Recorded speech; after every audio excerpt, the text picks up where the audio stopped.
দেখুন, এই আজকে ১ বছর হয়ে গেল এই জুলাই আগস্টে আমাদের ফ্যাসিবাদের পতন হয়েছে। অনেক রক্ত ঝরেছে, অনেক নেতাকর্মীদেরকে আমরা হারিয়েছি, সাধারণ জনগণ হারিয়েছি, ছোট বাচ্চাদেরকে হারিয়েছি।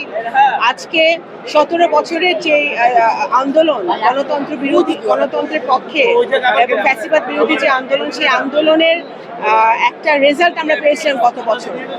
এই শহীদ পরিবারদেরকে আমরা আজকে স্মরণ করছি এবং বিএনপির পক্ষ থেকে গত বছরই আপনারা জানেন জনাব তারেক রহমানের নেতৃত্বে যে যেখানে শুয়ে আছে আহত অবস্থায়, চোখ নাই, কারো হাত নাই, কারো পা নাই, যারা নিহত হয়েছে তাদের পাশে আমরা দাঁড়িয়েছি।